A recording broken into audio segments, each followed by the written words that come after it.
crois que c'est moi qui ouvre le bal des échos du crash cette année. Donc, merci beaucoup aux organisatrices d'avoir pensé à cette activité. Merci à vous qui êtes à distance et qui avez eu envie de vous connecter pour cette pause midi, pour cette petite conférence midi.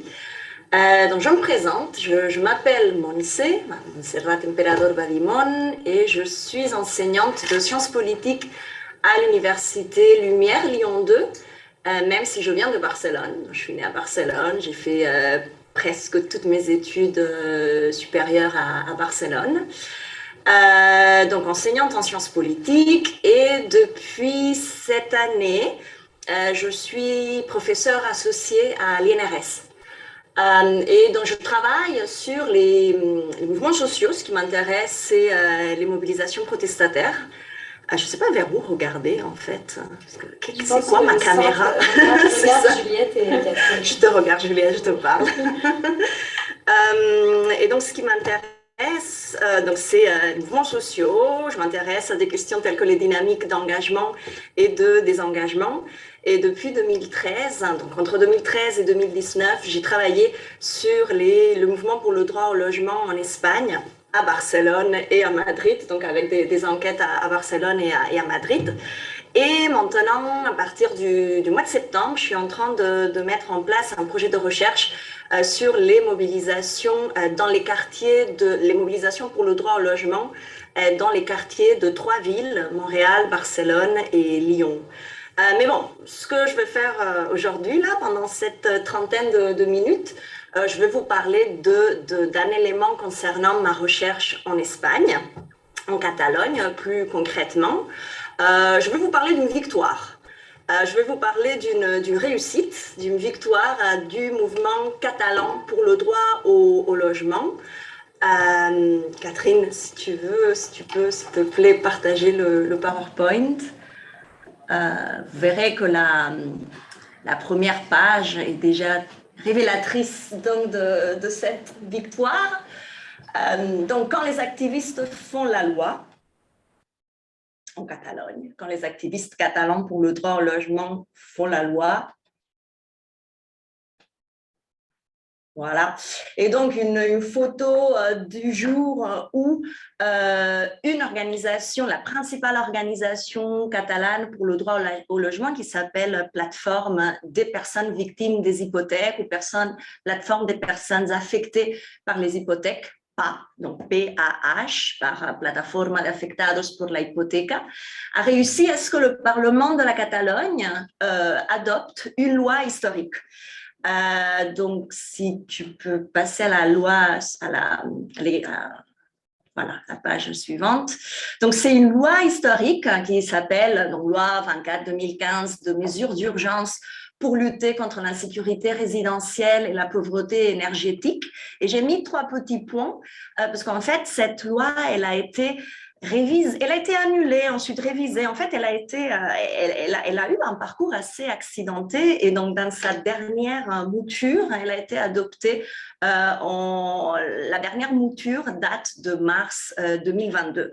Mais bon, toutes les différentes versions de la loi contiennent en fait ces points fondamentaux, ces principales mesures qui sont l'interdiction de l'éviction des ménages vulnérables, donc des ménages qui peuvent attester d'une situation de vulnérabilité reconnue par les services sociaux. La loi fait la distinction entre des usages sociaux et des usages non sociaux de la propriété. Et par exemple, un usage non social de la propriété, ça serait de laisser en vacances un appartement pendant plus de 6 mois, donc pour une durée supérieure à 6 mois, ou par exemple ne pas entretenir son logement. La loi aussi, et donc dans ses différentes versions, fait la distinction entre grands propriétaires et petits propriétaires. Donc aujourd'hui, dans la mouture actuelle de la loi, la frontière entre grands propriétaires et petits propriétaires est placée à 10 appartements. Donc à partir de 10 appartements, la loi considère qu'on a affaire à un grand propriétaire et la loi impose des obligations aux grands propriétaires. Donc c'est-à-dire la loi en fait considère que les grands propriétaires ont une responsabilité dans la pratique, dans la réalisation du droit au logement. Alors, vous dire juste que cette loi, donc dans sa première version, dans la version qui a été adoptée en juillet 2015, et donc c'est la photo du début est liée, donc c'est une photo qui a été prise le jour de l'adoption. Le point de départ de cette loi est une initiative législative populaire, une ILP.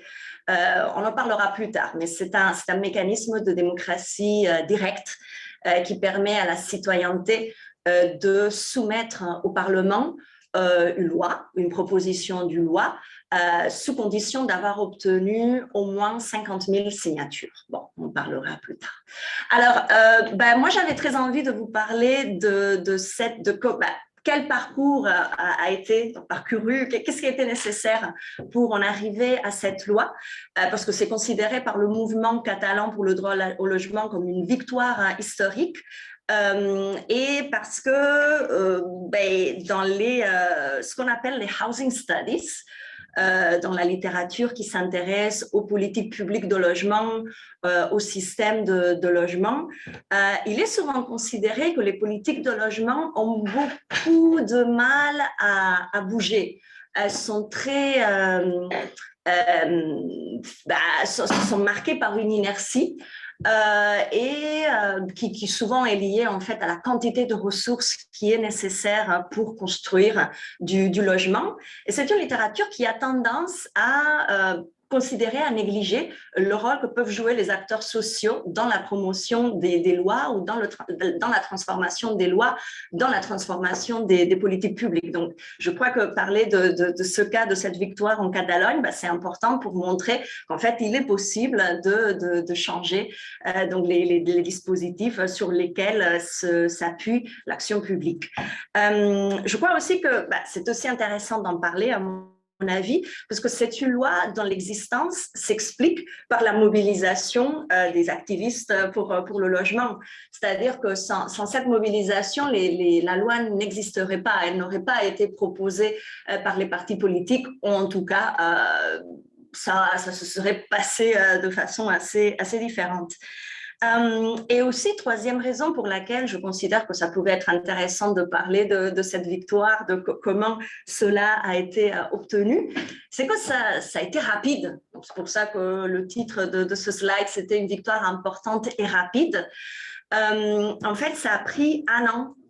Donc, le mouvement pour le droit au logement catalan a lancé sa proposition législative, donc son initiative législative populaire au printemps 2014, et juste un an plus tard, la loi passée. Donc la loi avait été adoptée. Bon, si on regarde d'autres endroits, d'autres pays, même en Catalogne même ou en Espagne, il y a d'autres revendications qui porteraient aussi ou qui visent un changement législatif et qui ont du mal à se concrétiser. C'est quand même assez étonnant cette rapidité, la vitesse à laquelle les activistes en Catalogne ont obtenu cette loi. Et donc, l'argument que je vais développer, avec beaucoup de photos, je vais, puisque dans mon PowerPoint, vous inquiétez pas, il n'y a pas de texte, il y a juste des photos pour illustrer le mouvement. Mais l'argument, c'est que, à mon avis, cette victoire s'explique par une combinaison de facteurs d'ordre tactique et surtout une campagne dont le but était d'augmenter le coût pour les élites politiques de ne pas soutenir les demandes du mouvement pour le droit au logement, donc une combinaison de facteurs tactiques et de facteurs d'ordre contextuel. C'est-à-dire que la capacité, le potentiel disruptif des tactiques du mouvement pour le droit au logement s'expliquait par la conjoncture politique et par le moment politique pendant lequel la campagne pour le changement législatif a été lancée. Et en fait, ce moment politique se caractérisait par la montée en puissance du mouvement indépendantiste en Catalogne et la façon dont beaucoup de partis catalans ont cherché à se repositionner, ont cherché à devenir les acteurs hégémoniques du projet indépendantiste. Donc, j'ai l'impression que beaucoup de tactiques qui se sont avérées très efficaces à ce moment-là peut-être l'aurait pas été dans un autre contexte politique. Donc, c'est la raison pour laquelle donc, mon argument combine des facteurs d'ordre tactique avec des facteurs d'ordre contextuel. Alors, je voulais quand même vous parler du contexte dans lequel le mouvement pour le droit au logement, mais surtout cette organisation des t-shirts, des chandails verts, l'APA, donc la plateforme des personnes affectées par les hypothèques, propose son changement, donc sa proposition législative. Donc, c'est un contexte dans lequel les groupes pour le droit au logement considèrent que la crise immobilière de 2008 est en fait devenue structurelle. Donc, vous savez, là j'imagine, c'est partagé. Hein. Petit graphique là pour montrer juste les effets, un des effets de la crise financière immobilière espagnole de 2008. Donc, une explosion, une augmentation très importante des évictions à partir de 2008, entre 2008 et 2009. Donc, ça augmente jusqu'à 2012. Et à partir de 2012, en ce qui concerne les évictions, on dirait 2013 pour la Catalogne. Donc, en fait, il y a 3 couleurs, hein, donc la ligne bleue pour l'Espagne, la ligne rouge pour la Catalogne, la ligne verte pour Barcelone. Donc, à partir de 2012-2013, on rentre dans une sorte de plateau d'éviction. Donc, les évictions, elles n'infléchissent pas, mais à ce moment-là, à partir de 2013-2014, beaucoup de partis politiques, et notamment les responsables gouvernementaux en Espagne et en Catalogne, commençaient à parler de dépassement de la crise. Mais pour le mouvement pour le droit au logement, il n'y a pas du tout de dépassement de la crise, c'est que la crise s'est stabilisée, donc on est devenu structurel. Est devenu structurel dans un contexte particulier où en fait, et là je vous parle très rapidement de la structure de ce qu'en anglais on appelle la housing tenure, et j'ai jamais su comment traduire ça au français, hein, je ne sais pas, structure de l'occupation, je ne sais pas. Mais peut-être vous avez entendu parler du fait que l'Espagne est un pays de propriétaires, donc une réputation de pays de propriétaires. Avant l'explosion de la crise, le taux de propriété en Espagne dépassait 80%. Aujourd'hui est un petit peu baissé, c'est autour de 75%. Mais même si 75% des ménages espagnols sont propriétaires, il faut dire quand même qu'un tiers de cette proportion de ménages propriétaires sont endettés, sont encore en train de payer leur logement. Et en fait, c'est cette fraction-là de propriétaires qui a subi, donc avec beaucoup de cruauté, l'explosion de la bulle hypothécaire de 2008. Un autre élément aussi intéressant, donc un pays où la propriété domine, mais par contre dans les grandes villes, la propriété domine aussi à Barcelone, à Madrid, la propriété domine, mais depuis la crise, la location se développe. Aujourd'hui, par exemple, 40% des ménages barcelonais sont locataires versus 60 propriétaires. Donc, un contexte aussi où il n'y a pas de logement social.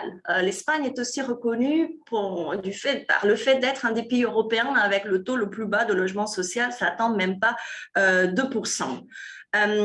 Donc, un contexte au moment où la plateforme propose sa réforme législative, où les évictions touchent 46 ménages tous les jours. Donc, tous les jours, il y a 46 évictions. Alors, à Barcelone en Catalogne. En Catalogne, 46 évictions en Catalogne tous les jours, 184 évictions en Espagne. Donc, la Catalogne concentrée donc en 2014, mais encore aujourd'hui, quand même un bon quart des évictions qui se produisent donc dans tout le territoire espagnol. En plus, au moment où l'APA propose son changement législatif, louer était compliqué. Donc, une série de mesures avait été prises quelques années auparavant pour réduire la durée des baux. et aussi pour faciliter l'entrée dans le marché locatif espagnol et par conséquent catalan de fonds d'investissement, d'acteurs internationaux. Donc, une financiarisation du secteur locatif qui s'accentue à partir de 2013. Donc, voilà, juste une dernière donnée là pour dresser le contexte, en tout cas le contexte économique et par rapport au secteur immobilier. En 2014, il est évalué que 45% des ménages locatifs barcelonais étaient en situation de sureffort, c'est-à-dire consacrer plus de 40% de leurs revenus aux frais de logement. Alors là, Catherine, s'il te plaît, on peut passer à Barcelone, tiens. À Barcelone, ouais. Donc, je vais vous parler un petit peu de cette organisation, aussi rapidement, donc 5 minutes. Donc, l'organisation qui propose en 2014 de lancer une ILP, une initiative législative populaire. Donc, c'est Plataforma de Afectados por la Hipoteca. Donc, c'est un groupe qui est créé à Barcelone en 2009 et son nom peut être un petit peu, ça peut nous porter à confusion parce que c'est vrai que au départ, c'était une réaction. Les personnes qui ont créé la PAS, ce sont des gens c'est un noyau activiste qui vient du mouvement squat, mais qui considèrent en fait qu'il faut ouvrir les squats, il faut ouvrir les centres sociaux, sortir un petit peu de leur contre-culture et faire des squats, en fait des centres sociaux ouverts aux quartiers, ouverts aux voisins.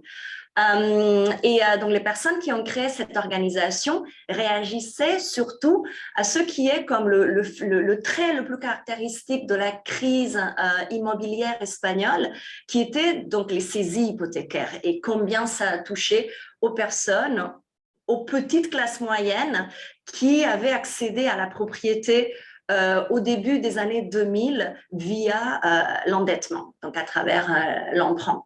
Mais voilà, donc ça a été créé comme une réaction, comme une façon de dénoncer la situation des propriétaires hypothéqués, mais très rapidement, l'APA en fait a accueilli tout genre de personnes qui faisaient face, qui confrontaient une situation d'urgence résidentielle, donc que ce soit des locataires, des squatteurs, donc des personnes qui occupent un logement sans un titre légal. Donc c'est une organisation qui a connu un développement très très rapide en 2000, à l'époque là où l'initiative législative a été proposée, ça comptait déjà avec 60 sections locales en Catalogne, donc 60 branches locales en Catalogne. Et c'est une organisation qui en fait partage des traits avec les comités logement québécois, par exemple, mais ça présente aussi pas mal de différences. Par exemple, c'est une organisation qui dispose de très peu de moyens et par conséquent, il n'y a pas de position salariée.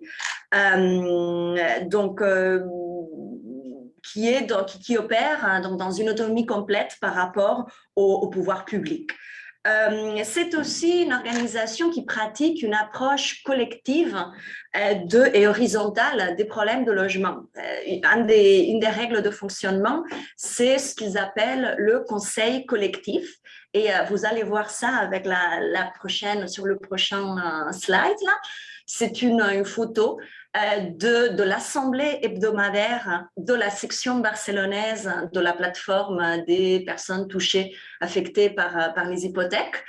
Donc, à chaque semaine, tous les lundis concrètement pour Barcelone, donc tous les membres ou les personnes qui s'intéressent à l'APA, qui ont un problème d'insécurité résidentielle, donc sont appelés à participer à l'assemblée. D'ailleurs, on incite les gens à assister à toutes les assemblées. Et donc, pendant l'assemblée, donc, ils ont la possibilité d'exposer leurs problèmes de logement. Et donc, il n'y a pas de personnes attitrées, il n'y a pas d'intervenants ou d'intervenantes qui apportent une réponse. La réponse est donc proposée par toutes les personnes qui sont là. Bon, donc ce système qui est pratiqué donc depuis 2009 a donné lieu à quand même à une forme d'expertise assez partagée, démocratisée, qui fait que des personnes qui n'ont pas qui sont pas spécialistes, qui n'ont pas des titres scolaires qui les rendraient spécialistes en droit du logement, ben, sont capables vraiment de conseiller d'autres personnes touchées. Je vais vous parler un petit peu du répertoire d'action, des modes d'action de cette plateforme. Par exemple, une des modalités d'action, en fait, une des finalités de la PAS, c'est de faciliter les processus de négociation avec les institutions ou les personnes qui sont à l'origine du problème de logement de la personne qui va à la PAS. Donc, au début, vu qu'en situation de crise immobilière, il y avait beaucoup de propriétaires hypothéqués qui arrivaient à la PAS parce qu'en fait, ils avaient reçu, ils avaient été saisis, leur appartement avait été saisi et donc ils avaient reçu un avis d'éviction.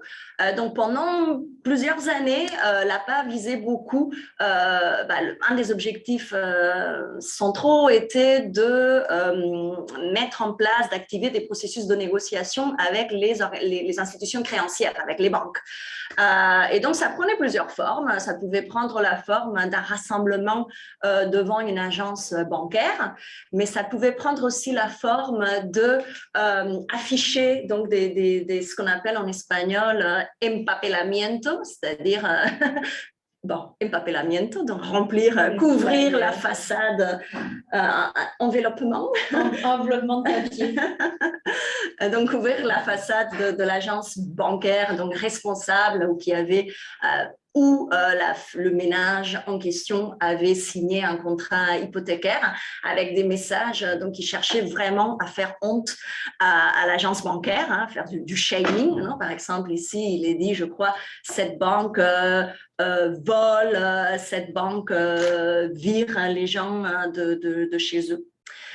Ou aussi d'autres modalités pour mettre la pression sur les banques, c'est donc, vous le verrez sur la page suivante, des occupations de banques, souvent pour essayer de sortir d'une situation stagnante où les négociations étaient bloquées. Donc, c'est toujours des occupations assez festives et joyeuses qui peuvent donner lieu, par exemple, ou qui peuvent être l'occasion pour fêter un anniversaire. J'ai participé à des occupations où, à un moment donné, il y avait quelqu'un qui arrivait avec un gâteau et voilà, donc on fêtait l'anniversaire de quelqu'un. Bien évidemment, ce sont des occupations qui peuvent finir aussi avec une intervention policière, avec des arrestations et avec des contraventions. Un autre mode d'action, et ça c'est un mode d'action central, fondamental, qui en fait s'est diffusé aux autres collectifs pour le droit au logement qui ont été créés après l'APA, parce que bien évidemment l'APA n'a pas le monopole de la mobilisation pour le logement en Catalogne ni en Espagne. Après 2009, dans les années qui ont suivi, il y a eu d'autres groupes, notamment des groupes de quartier qui ont été créés. Mais ce mode d'action, tout simplement le blocage d'éviction, donc aller mettre le corps, se réunir à plusieurs dizaines dans l'idéal pour bloquer une éviction. Dans cette pratique de l'action directe, de la désobéissance civile pour empêcher une éviction. Donc, c'est quelque chose qui est vraiment partagé par toutes les organisations qui constituent le mouvement pour le droit au logement en Catalogne et en Espagne. Et ça se fait donc de façon, les membres des collectifs sont convoqués via les réseaux sociaux, donc via WhatsApp, Telegram, et ça, je voulais vous montrer juste un exemple d'appel à participer à une éviction. Ici, en fait, disons que c'est la deuxième publication de l'appel sur le canal Telegram de l'APA de Barcelone, parce qu'en fait, comme vous voyez, cette éviction, finalement, a été arrêtée, a été annulée par le tribunal, par la cour, par le tribunal de première instance. Mais bon, d'autres fois, dans beaucoup d'occasions, il faut vraiment se pointer devant la porte du ménage qui va être évincé. Et donc, vous voyez ici donc un exemple. Je crois qu'en octobre de l'année dernière, l'APA de Barcelone fêtait son blocage d'éviction numéro 1000.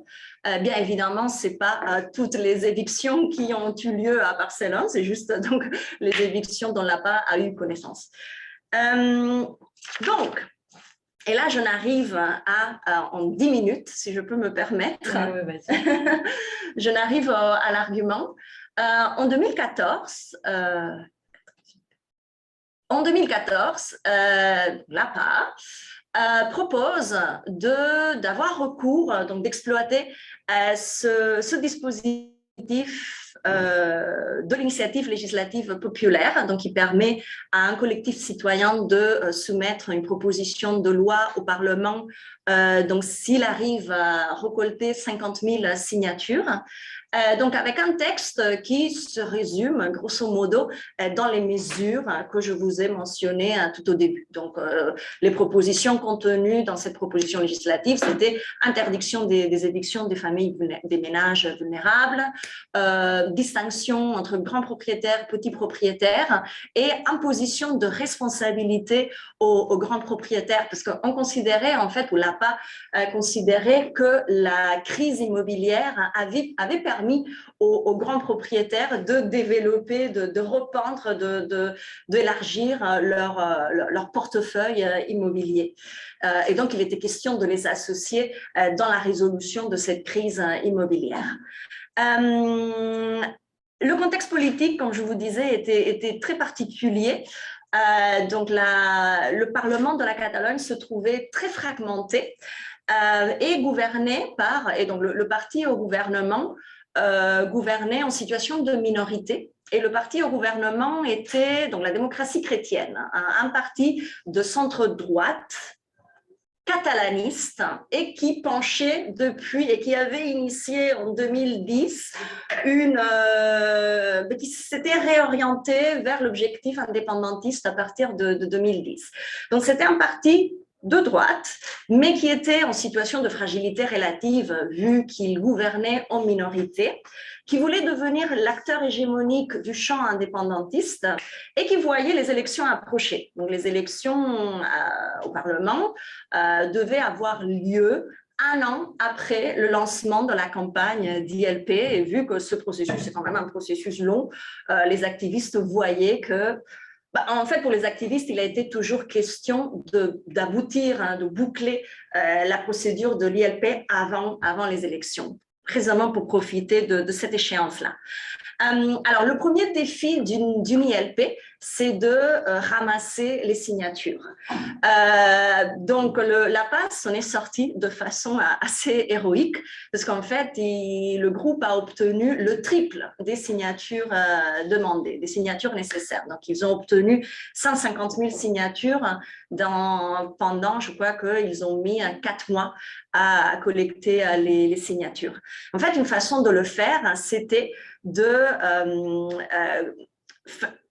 construire une coalition large qui permette de défendre le discours selon lequel la proposition de réforme législative n'avait rien de radical, mais en fait était une demande qui pouvait être endossée par toute la société civile. Et par exemple, ce que l'APA a fait de façon assez astucieuse, c'était de mettre en scène le soutien d'autres organisations très diverses idéologiquement, mais le soutien d'autres organisations au projet de réforme législative. Et donc, par exemple, cette photo montre le soutien, l'adhésion à la campagne d'ILP de la part d'une organisation, Assemblea Nacional de Catalunya, qui est une des principales organisations indépendantistes issues de la société civile et qui sont montées en puissance depuis 2010-2011. Un autre élément aussi qui va s'avérer assez porteur quand il va être question de faire de la pression sur le parti du gouvernement, était le slogan avec lequel l'APA lance sa campagne, qui est nous voulons un pays libre d'éviction. C'est-à-dire en faisant cela, l'APA se présentait comme un groupe qui était tout à fait conscient de ce mouvement, de ce climat que la Catalogne était en train de vivre, donc cette intensification du sentiment indépendantiste, mais en fait jouer avec l'association de toutes les dimensions justice sociale qui devaient être associées au processus de construction du pays, de la souveraineté nationale. Un autre élément qui a été fait aussi pour favoriser la collecte de signatures, mais aussi pour commencer à mettre la pression sur les élites politiques, était de créer du spectacle, créer l'événement médiatique. Par exemple, une des ressources a été la création, le lancement de ce que l'APA a appelé le comptoir de la honte, qui était quelque chose qui était diffusé via les réseaux sociaux. Donc, par exemple, vous avez ici une petite image de ce comptoir de la honte. En fait, il s'agissait de montrer combien de personnes risquaient de perdre leur logement à chaque jour qui passait sans avoir adopté les mesures contenues dans la ILP. Un autre élément qui a été fait à plusieurs reprises, ça a été de spectaculariser le rendu des signatures aux autorités compétentes qui centralisaient les signatures pour les compter. Voilà, donc pour réussir la collecte de signatures, donc il y a eu donc cette construction de coalition large avec d'autres acteurs de la société civile et une campagne communicative assez efficace. Mais en fait, un des enjeux de la ILP, donc il y a un premier enjeu qui est celui d'obtenir les signatures nécessaires, mais ensuite un enjeu aussi important que l'obtention des signatures, c'est de réussir à ce que le Parlement ne bloque pas l'initiative législative. Donc, c'est la raison pour laquelle je vous disais, donc, tout au début, que l'initiative législative populaire en tant que dispositif, donc, est souvent considérée par les auteurs comme un dispositif de démocratie directe, mais de démocratie directe souple. Pourquoi? Parce qu'en fait, finalement, le Parlement et les élites politiques ont un rôle central. Le Parlement peut bloquer le processus d'ILP à plusieurs moments, donc notamment au moment où la ILP a déjà collecté toutes les signatures. À ce moment-là, il se produit un débat au sein du Parlement, donc pendant lequel les députés doivent voter s'ils reconnaissent la proposition législative comme une proposition parlementaire ou s'ils rejettent cette initiative. Donc, ça s'est produit à plusieurs reprises, des ILP qui réussissent à obtenir toutes les signatures nécessaires, mais qui sont rejetées par le Parlement. Donc, pour l'APA, en fait, il était important d'exercer, de mettre la pression sur le parti au gouvernement, parce que assez rapidement, du début de la campagne de collecte de signatures, la plupart des partis politiques se sont positionnés en faveur de la ILP. Donc l'APA a décidé de concentrer toute la pression sur la démocratie chrétienne, donc sur le parti qui gouvernait. Et comment cela a été fait? Cela a été fait de façon surtout à signaler et à mettre en visibilité les contradictions de ce parti. Donc, ce parti voulait se consolider comme l'hégémon dans le champ indépendantiste. Et ce que l'APA a joué sur cet intérêt en termes de maintien de la légitimité ou en termes de consolidation de la légitimité, donc l'APA a joué sur cet élément-là pour pousser ou pour obliger le parti à suivre, à être sensible aux revendications. Catherine, si tu peux. Donc, par exemple, une des façons dont cela a été fait, donc ça a été en essayant d'obtenir des motions municipales d'appui à la ILP, donc aux mesures législatives proposées par l'APA. Il s'avère qu'en Catalogne, il y a environ, alors là peut-être je me trompe, Alors, je crois que je ne dis pas une bêtise si je vous dis qu'il y a 8000 municipalités en Catalogne, il y a énormément de micro-municipalités. Et en fait, plus de 60% des municipalités en Catalogne sont gouvernées par ce parti, par la démocratie chrétienne, par ce parti donc qui gouvernait aussi au Parlement de la Catalogne et qui voulait devenir le chef de file de l'indépendance. Donc l'APA a cherché à obtenir des motions municipales qui adhéraient, donc qui se déclaraient favorables à la ILP. Et en fait, la plupart des motions obtenues venaient de mairies gouvernées par ce même parti qui, au Parlement, voulait freiner la ILP. Donc, c'était une façon assez efficace de montrer les contradictions d'un parti qui, quand il opère au niveau régional, veut bloquer le changement, quand il opère au niveau municipal et il a affaire en fait aux résidents qui se font évincer de chez eux, donc est plutôt favorable à un changement législatif. Et la deuxième façon de mettre la pression sur ce parti était à travers un mode d'action particulier qui s'appelle escrache. En fait, l'escrache, ça vient de l'Argentine. Au Chili aussi, il y a des escraches sont réalisés, mais au Chili, ça s'appelle la funa. Et en fait, ça consiste à signaler, en Argentine et au Chili, ça consiste à signaler publiquement une personne qui est considérée responsable de torture ou qui est considérée complice de torture pendant les périodes de dictature militaire. Donc l'APA avait connaissance de ce mode d'action, du scratch, et donc a importé ça en Espagne, en Catalogne.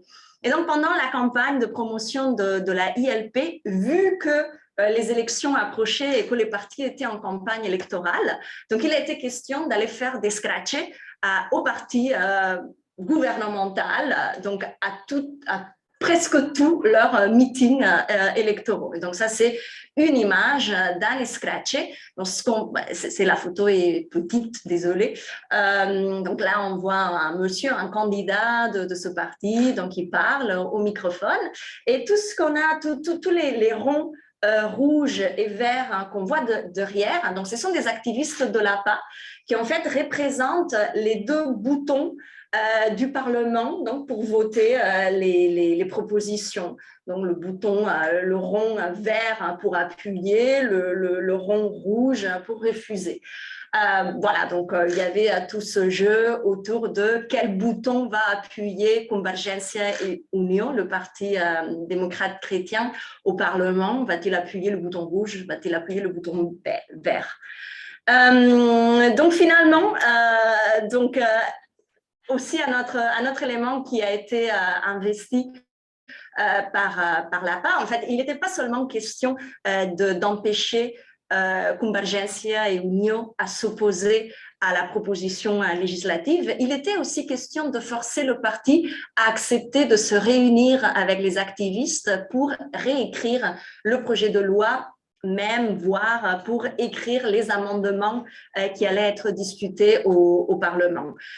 Donc ça s'est fait, évidemment, toute la campagne de pression a joué dans ce sens-là, donc à favoriser que le parti accepte de se réunir autour de tables de travail avec les activistes. Mais un autre élément qui a joué en faveur de cette acceptation de l'APA comme acteur, co-constructeur d'une politique publique a été donc toute la trajectoire d'expertise que l'APA s'était forgée depuis 2009 en rédigeant des rapports, en publiant des recherches sur la crise immobilière en Catalogne et en Espagne. Voilà. Et donc finalement, en juillet, lorsque le moment de voter le texte est arrivé, donc au Parlement, lors d'une séance parlementaire en juillet 2015, juste 2 mois avant les élections, donc cette initiative législative populaire a été adoptée par unanimité de tous les groupes parlementaires. Et donc je voulais juste finir avec donc juste 3 éléments. Des éléments de réflexion, des éléments de comparaison.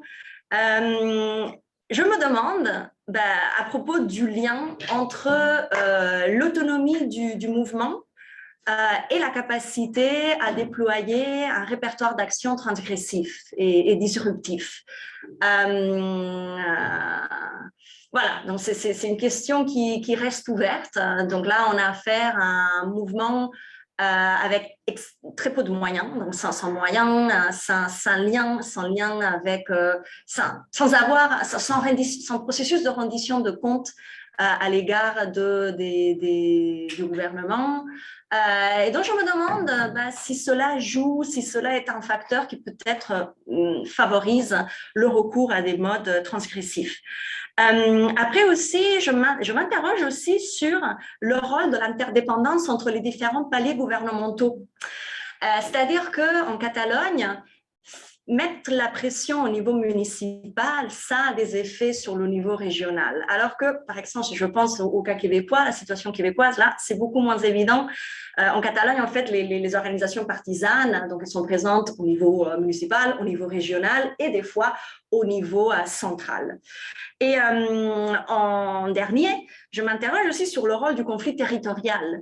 Le conflit territorial entre la Catalogne, l'Espagne, donc qui en fait qui faisait que le parti gouvernemental était susceptible de subir ce qu'on appelle en sociologie des mouvements sociaux des incitations négatives. Il était incité à appuyer ou accompagner d'une certaine façon les revendications du mouvement pour le droit au logement, parce que ce qui était en jeu, en d'autres choses, c'était cette bataille ou la position qu'ils pouvaient revendiquer dans la bataille avec l'État central. Voilà. Je m'arrête là. Merci beaucoup. C'était super. Donc, on va prendre le temps de prendre les questions, les remarques. Peut-être tu peux arrêter le partage d'écran, Catherine, comme ça. Ça prend un peu de temps. Ou alors fermer le PowerPoint parce qu'on voit plus.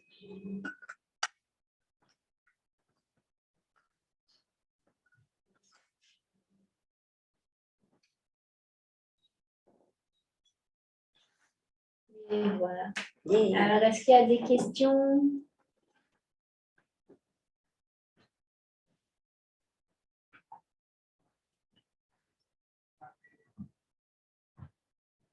Soyez pas timide. Des choses qui n'étaient pas claires. Des précisions. Oui. En fait, comme d'habitude, j'avais préparé plus de matériel que le temps qui était alloué. Moi, je peux commencer quand tu dis que Barcelone est plutôt une ville de propriétaires. Donc, c'est vraiment la crise de 2008 qui a engendré une croissance des ménages locataires. Et donc, est-ce que c'est des gens qui ont perdu leur propriété? Et c'est pour ça aussi que le nom porte le nom de l'hypothèque, pour montrer aussi cette crise un peu à la subprimes américaine finalement. Et est-ce que c'est des gens qui se sont retrouvés à devoir être sur le marché locatif après s'être évincés de leur propre maison et qui se retrouvaient face à des évictions par des propriétaires? Enfin, c'était quoi la chaîne de l'éviction en fait? J'ai pas lu des rapports de recherche donc qui essayent de rendre compte de ce développement du secteur locatif. Mais en fait, ce qu'on peut comprendre en suivant les organisations pour le droit au logement et en entendant les récits des personnes qui y vont, c'est que certainement les personnes qui ont été évincées en fait, n'ont pas pu demander des hypothèques, déjà parce que l'expérience subie faisait qu'ils considèrent que cette possibilité n'est plus recommandable. Et aussi parce que, tout simplement, les banques ne voulaient plus leur prêter donc des crédits. Donc, les personnes évincées se sont réorientées vers la location. Après, un autre facteur, c'est qu'à partir de 2009, il y a eu une chute en ce qui concerne la signature de contrats hypothécaires. Les banques sont devenues beaucoup plus prudentes Parce que certes, donc comme aux États-Unis, donc avant 2009, beaucoup d'hypothèques avaient été données à des personnes donc dans des situations assez précaires avec des sources de revenus très très instables, très instables. Il y avait eu donc des jeux ou des arrangements à l'insu des personnes qui signaient les contrats hypothécaires et qui mettaient en lien plusieurs personnes qui rendaient des ménages garants des hypothèques des autres ménages qui à leur tour étaient garants du premier ménage. Donc des arrangements très très toxiques. Et à partir de 2009, donc les banques ont durci les critères d'attribution des hypothèques. Donc, ce qui a fait que beaucoup de personnes qui auraient pu avoir accès à une hypothèque avant 2009, à partir de cette date, ont dû s'orienter vers la location. C'est surtout, ce serait donc la principale explication. Et puis, j'avais une autre question si jamais… Ah non, il y a Hélène. Vas-y, Hélène. Merci Montserrat pour cette présentation super intéressante. En fait, peut-être que tu avais déjà répondu à ça, j'ai manqué comme 2 minutes pour prendre un appel de ta présentation, mais je voyais vraiment des parallèles intéressants à faire avec la structure du logement au Canada, donc la question du taux de propriété. Mais la question que je me posais, vu la très grande mobilisation qu'il y a eu dans ce cas-là, si ça tenait justement du fait que c'était des propriétaires.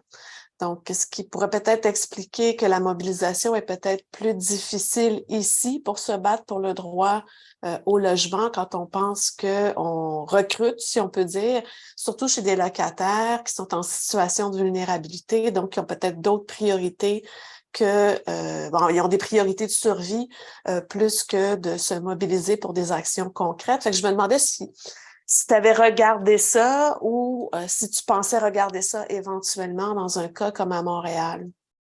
Peut-être le fait que ça soit des propriétaires… c'est vrai que une particularité de la loi hypothécaire espagnole, c'est que la saisie hypothécaire n'annule pas la dette.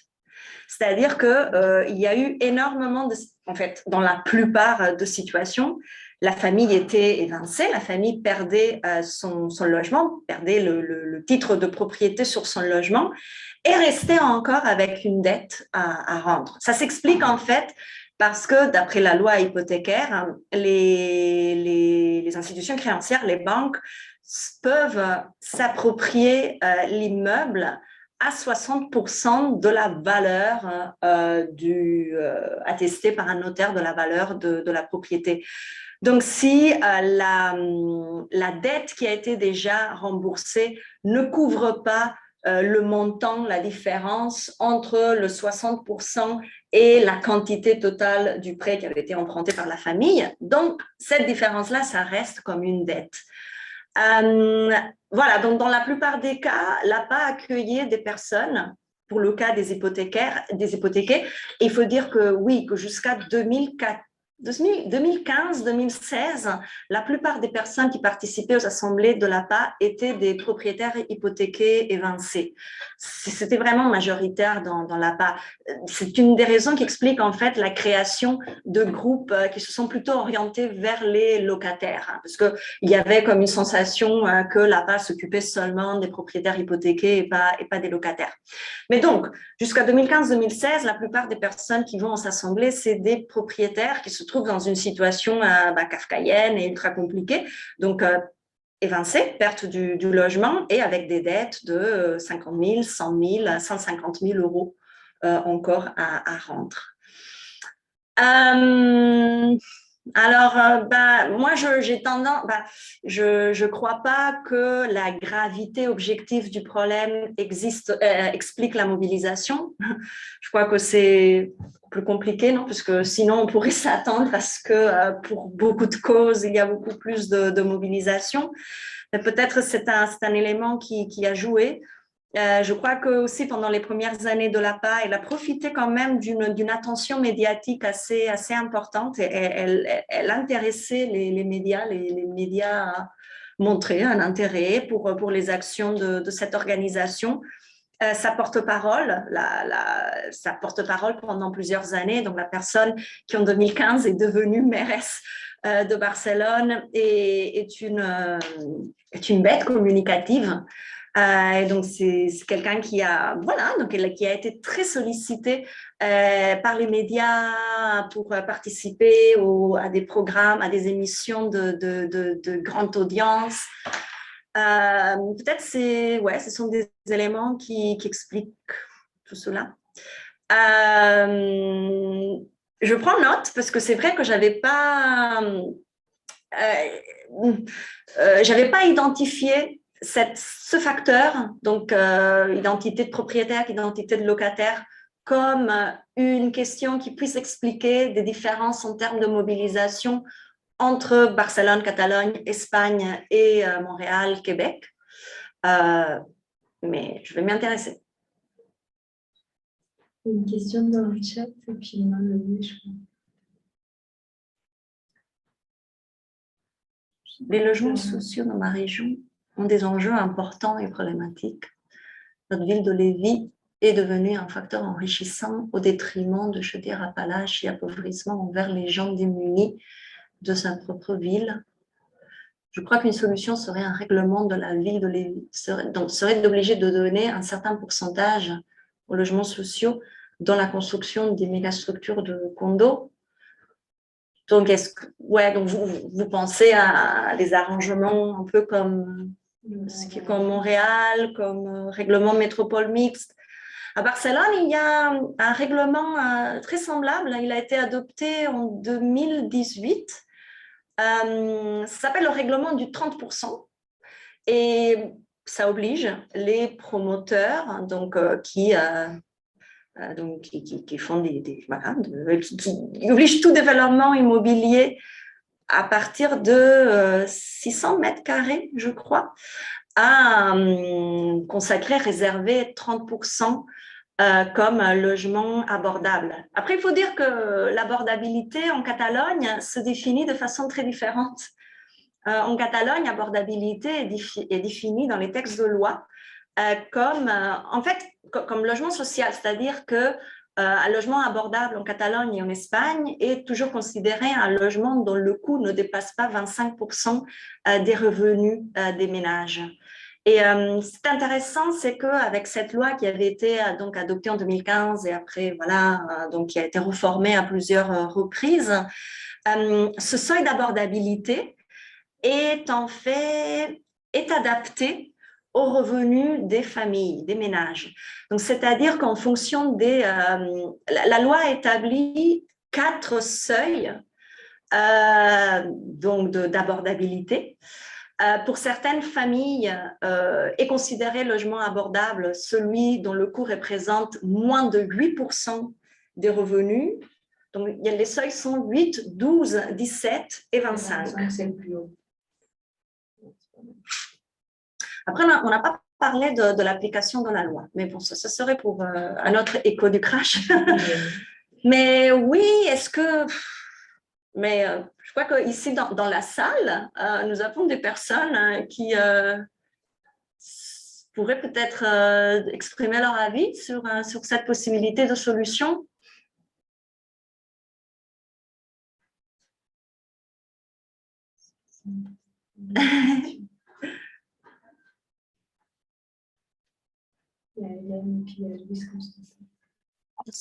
Oui, si je peux me permettre. Mais je pense que la ville de Lévis, maintenant, avec l'adoption de la loi, là, je ne me souviens plus si c'est la 121 ou 122, pourrait adopter un type de règlement d'inclusion, là, si je ne m'abuse. Je ne sais pas c'est quoi les modalités, parce que je n'ai pas regardé à l'extérieur de Montréal, parce que Montréal, avec l'adoption de je pense que c'est mon Réflexe Montréal, a pu transformer sa stratégie en règlement d'inclusion, mais si je me souviens bien, et peut-être que Chloé, ça va lui sonner une cloche, mais je sais pas trop, mais je pense que Lévis pourrait avoir les pouvoirs de le faire, et là, ça dépend à ce moment-là des administrations municipales, là, de savoir quel type de développement et quel type de réglementation ils veulent adopter. Mais ce sera à vérifier là, dans l'une des deux lois. Là, je ne me souviens pas c'est laquelle là, qui s'applique pour tout le Québec, hors Montréal, là, si c'est la loi 121 ou 122. Et Louise aussi avait levé la main. Ouais. Oui, merci. En fait, moi, j'avais une question sur le fonctionnement, on va dire le mot à la mode, la gouvernance du mouvement.